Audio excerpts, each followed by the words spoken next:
Thailand ist ein Land, mit dem wir uns auf diesem Kanal relativ häufig befassen. Das liegt einfach daran, dass hier ein sehr großes Interesse an Thailand besteht. Viele Deutsche, Österreicher, Schweizer wandern nach Thailand aus, beziehungsweise haben es in der Vergangenheit getan. Allerdings frage ich mich, wenn ich mir die Entwicklung in Thailand der letzten paar Jahre anschaue, ob Thailand hier vom WEF kolonisiert wird. Ob das so ist und warum ich diese Ansicht habe, das wollen wir uns in diesem Video einmal näher anschauen. Noch ein kurzer Hinweis in eigener Sache. Ich weiß ja, dass viele von euch planen, zum Jahreswechsel auszuwandern. Deswegen haben wir in der zweiten Jahreshälfte 2024 noch einige interessante Seminare und Workshops für Auswanderer geplant. Bei allen unseren Seminaren geht es um Themen wie rechtssichere Steueroptimierung im Ausland, Vermögensschutz außerhalb der EU und natürlich auch zweite Staatsbürgerschaften. Neben einem intensiven Kurs- und Seminarprogramm gibt es immer viel Raum für Networking bei unseren Events. Networking mit mir, mit Daniel und natürlich den anderen Teilnehmern. Das Beste ist, dass dein Ehepartner, Lebenspartner oder Geschäftspartner kostenlos zum Seminar, zum Workshop mitkommen kann.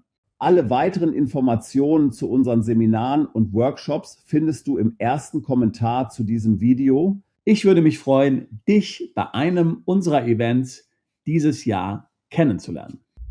Das Weltwirtschaftsforum in Davos werde ich niemandem hier vorstellen müssen, denke ich. Klaus Schwab ist der Gründer des Weltwirtschaftsforums.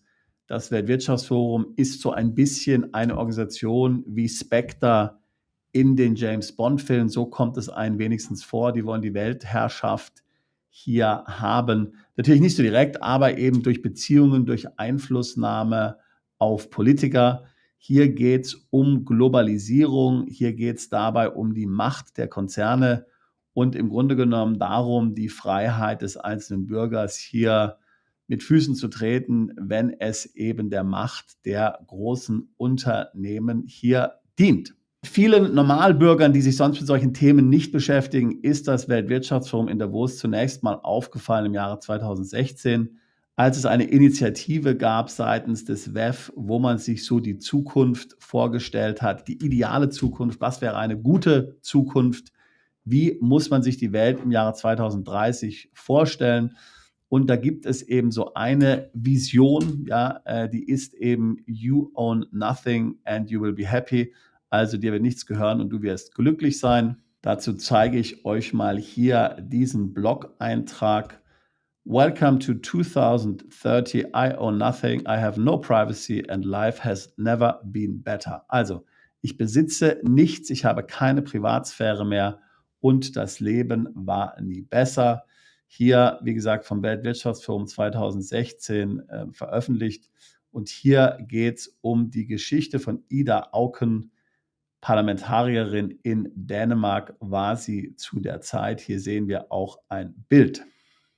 Das ist natürlich dann bei vielen hier extrem negativ aufgestoßen, ist ja auch kein Wunder, denn das ist ja für die meisten eher eine Horrorvision, dass sie nichts mehr besitzen werden, dass der Staat hier dir bestimmte Dinge zuteilt. Also hier, ich teile dir eine Wohnung zu, ich teile dir ein Auto zu. Das sind ja all diese schrecklichen Visionen, die wir haben von den CBDCs. Du kriegst so ein bisschen Geld für das tägliche Brot, was du so brauchst, aber du hast kein Vermögen mehr, du hast keinen Besitz mehr. Das ist alles in der Macht der Banken, der Konzerne und der Regierungen, die dann entscheiden, was hier für den Einzelnen gut ist. Hier gibt es natürlich dann auch viele Verschwörungstheorien, muss man natürlich ganz klar sagen. Und natürlich viele Aussagen vom WEF, viele Ziele vom WEF, vom World Economic Forum sind natürlich nicht so extrem wie diese hier heute bestreitet. Natürlich auch das World Economic Forum, dass diese Initiative, von der ich gesprochen habe, in irgendeiner Weise ernst gemeint war. Das war halt einfach eine konkrete Idee, die man so ausgesponnen hat, aber jetzt nicht hier sozusagen als ein Masterplan zu verstehen, wohin die Entwicklung jetzt für die Welt gehen soll. Wer weiß, es klingt alles ziemlich abgefahren. So, warum komme ich jetzt hier, warum erzähle ich das jetzt im Kontext von Thailand? Nun, einige Entwicklungen in Thailand hat es in den letzten Jahren gegeben Und da gibt es so seltsame Parallelen. Es hat einige sehr ungute Entwicklungen, wie ich meine, in Thailand in den letzten Jahren gegeben.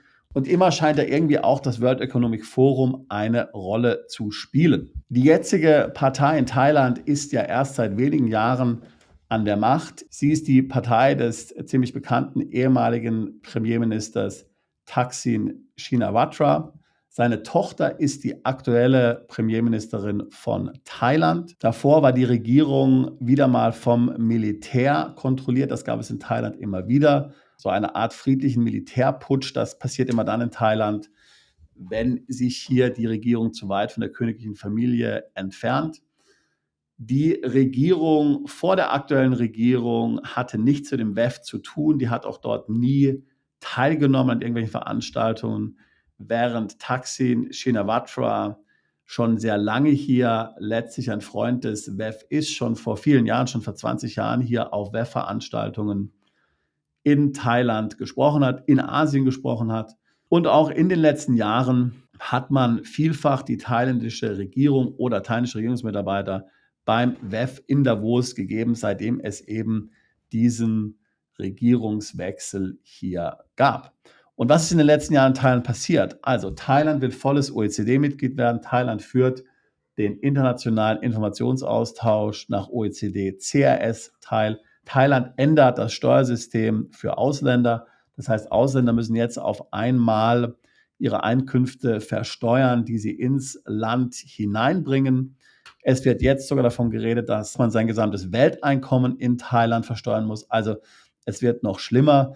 Das sind alles so Ideen der globalen Elite. Natürlich, hier soll die Freiheit des Einzelnen, die Freiheit des Individuums möglichst eingeschränkt werden. Alles soll kontrolliert werden und natürlich jeder soll auch ordentlich Steuern bezahlen. Das Ganze ist besonders signifikant für Thailand, weil Thailand ist eins von nur 3 Ländern, das letztlich nie unter Kontrolle von europäischen Nationen war. Das heißt, Thailand wurde nie kolonisiert. Zusammen mit Japan und Korea war Thailand immer unabhängig und hat sich vielfach durch intelligentes Verhandeln, durch geschicktes Verhalten hier diesen fremden Mächten entzogen. Zum Beispiel war Thailand lange ein Pufferstaat zwischen dem von Briten regierten Malaysia und dann von Indochina, was durch die Franzosen beherrscht wurde. Dann hat man immer wieder Deals gemacht, zum Teil gute Deals, zum Teil schlechte Deals. Aber so konnte Thailand eben unabhängig bleiben und war nie unter Fremdherrschaft. Das hat dazu geführt letztlich, dass Thailand in vieler Hinsicht auch heute noch relativ protektionistisch ist. Du weißt wahrscheinlich, dass du als Ausländer in Thailand kein Land kaufen darfst. Du darfst zwar Wohnungen kaufen, weil da der eigentliche Landbesitz ja minimal ist, wenn überhaupt, wenn du hier Leasehold kaufst. Aber jetzt ein Einfamilienhaus darfst du nicht erwerben. Da brauchst du dann hier einen Thailänder, zum Beispiel einen thailändischen Ehegatten oder ansonsten eben einen thailändischen Treuhänder in irgendeiner Funktion. Auch haben zum Beispiel internationale Banken keinen wirklichen Zugang zu Thailand. Das heißt, der Markt ist abgeschottet. Man muss eigentlich sagen, dass die thailändischen Banken an sich gar nicht schlecht sind. Also Protektionismus muss nicht schlecht sein. Auch von was ich gerade eben gesprochen habe, hier die Tatsache, dass Ausländer keine Immobilien kaufen können in Thailand, finde ich nicht unbedingt schlecht. Ja, also man muss sehen, was in anderen Ländern passiert ist. Schau dir den Westen an und dann weißt du, was dort tatsächlich passiert ist. Dort haben wir dieses Experiment gemacht und vielfach ist der einfache Mann, sage ich mal, hier heute nicht mehr in der Lage, sich eine Immobilie zu kaufen, weil von Spekulanten hier die Immobilien aufgekauft werden.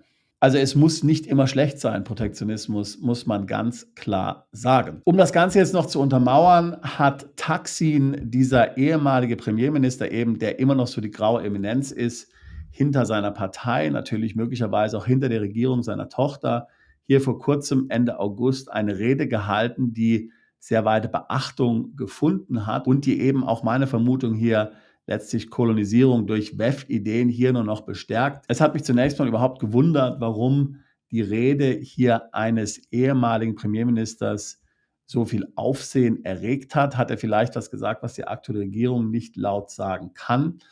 Es ist alles jedenfalls ziemlich seltsam und besorgniserregend. Ich will dir jetzt mal hier einen Artikel dazu zeigen.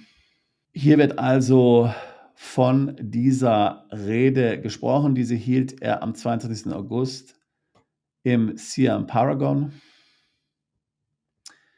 Die wichtigsten Punkte seiner Rede werden hier aufgeführt. Stimulate the Economy, eben hier Digital Wallets, das ist vielleicht das, was du gehört hast. In Thailand haben die hier eine Art CDBC eingeführt, ein solches Digital Wallet, wo hier also den Bürgern dann eine Art Währung, hier eine elektronische Währung zur Verfügung gestellt wurde, die sie dann ausgeben mussten in einem bestimmten Zeitraum. Also dieses ganze Horrorszenario, was wir von CBDCs kennen, ich gebe dir Geld, es ist aber nur eine bestimmte Zeit lang gültig. Ein wahrer Traum natürlich des WEF und seiner Unterstützer. Die Akzeptanz dieses Digital Wallets in Thailand war jetzt nicht so gut wie in vielen Ländern sind die Menschen skeptisch. Generell ist natürlich hier der Punkt des Digital Wallets auch immer so eine Frage der Kontrolle. Deswegen ist ja dieses ganze CDBC-Thema auch so problematisch. Ja? Wir wissen ja, dass Klaus Schwab hier sehr von China schwärmt. Generell das WEF, also dieses Kontrollsystem, das China da implementiert hat, das ist eigentlich genau das, hat man den Eindruck, was dem WEF gefällt. Und das ist auch wieder so eine seltsame Sache in Thailand. Seit diese neue Regierung hier an der Macht ist, hat man ja hier den Chinesen letztlich visumsfreien Zugang zu Thailand gegeben. Und nicht nur das. Die thailändische Regierung hat auch noch angekündigt, dass man chinesische Polizisten hier in Thailand einsetzen will, die die chinesischen Touristen hier kontrollieren sollen. Also alles ganz seltsame Blüten. Das ist alles ein Grund, warum diese Entwicklung in Thailand hier mit großer Skepsis folgen sollte. Das mit den chinesischen Polizeibeamten wurde dann wieder zurückgenommen. Da gab es zu große Proteste. Das konnte man so nicht machen. Gehen wir zurück zu Thaksins Rede. So, hier wieder so ein Begriff.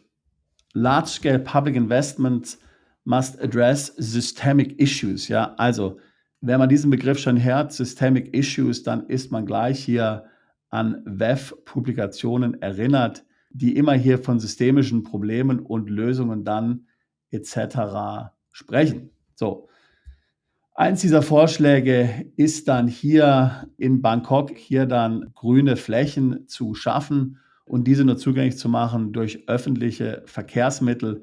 Klingt ja alles so ein bisschen wie diese 15-Minuten-Städte, eine andere Idee, die ja gerne hier vom WEF kolportiert wird. Hier ein weiterer Punkt, der spielt auf das, was ich gerade eben gesagt habe. Establish Thailand as a financial center by inviting global banks to set up in the country for international transactions, while Thai banks should set up branches abroad to enjoy reciprocal rights. Da geht es um globale Konzerne. Ist es tatsächlich notwendig, dass hier globale Banken in Thailand sich niederlassen und hier letztlich den Markt aufrollen? Ist das wirklich gewollt? Kann das wirklich Sinn machen? Ich bezweifle es. Die Banken in Thailand sind eigentlich nicht schlecht. Wir haben einige Mandanten, die dort Konten haben, sind mit dem Service, muss ich sagen, eigentlich ziemlich zufrieden. Diese ganze Globalisierungswelle ist nicht immer gewünscht, muss man ganz klar sagen. Zum Teil ist sie gewünscht, ja, aber eben nicht immer. Ein weiterer kritischer Punkt: amend laws on foreign land ownerships. Ja, also, was ich gerade eben gesagt habe, hier in Thailand können ja momentan nur Thailänder Land besitzen und das sorgt dafür eben, dass die Spekulanten draußen bleiben. Und jetzt dieses hier, ja, also auch wieder eine ganz klare WEF-Idee, die man hier sieht. Und ein weiterer Punkt: make the tax system fairer and more competitive for both living and working by systematically managing value-added tax. Auch hier, das klingt ja tatsächlich wie aus dem WEF-Skript, muss man ganz klar sagen. Das sind ja hundertprozentig genau Ideen, die auch so das WEF in Davos vertritt. Wenn du in Thailand lebst, dann würde mich interessieren, wie deine Meinung dazu ist. Ist das eine positive Entwicklung für Thailand? Hast auch du das Gefühl, dass hier Thailand vom WEF oder von WEF-Ideen kolonisiert wird? Ist das was man gutheißen soll oder lieber nicht? Meine Meinung ist, es ist gerade für Ausländer, die dort sind, eher negativ. Ja? Also die steuerlichen Konsequenzen negativ und etliche andere Dinge auch, wie wir jetzt gesehen haben. Ich weiß nicht, ob noch in Zukunft viele Ausländer nach Thailand ziehen werden, jedenfalls sicher steuerlichen Vorteilen, denn die werden nach und nach hier abgeschafft, hat man das Gefühl. Und das zugunsten einer globalistischen Agenda. Das sind Entwicklungen, die man nicht gutheißen kann. Wenn auch du dich mit dem Gedanken beschäftigst, im Ausland zu leben, vielleicht in Thailand oder sonst wo in Asien, und du hierbei zum Beispiel steuerliche Beratung brauchst, dann würde ich mich freuen, mit dir ein Beratungsgespräch zu führen. Link dazu packe ich hier in die Beschreibung dieses Videos mit hinein. Wir helfen seit fast 20 Jahren dabei, Mandanten ins Ausland umzuziehen, in Länder wie Thailand, in andere asiatische Länder oder auch in ganz andere Regionen weltweit. Ich würde mich freuen, auch dich alsbald zu unserer Mandantschaft zählen zu können. Bist du Unternehmer, Freiberufler oder Investor? Zieht es dich schon lange ins Ausland? Mach heute den ersten konkreten Schritt in eine Zukunft mit mehr Geld und mehr Freiheit. Buche ein Beratungsgespräch mit Sebastian und seinen Kollegen. Unsere Kanzlei unterstützt Mandanten wie dich dabei, deine Steuerlast legal zu reduzieren, Vermögen aufzubauen und zu schützen und deine persönliche Freiheit zu maximieren. Profitiere jetzt von unserem Fachwissen und unserem Netzwerk. Gehe zu mandatierung.com und werde Mandant unserer Kanzlei.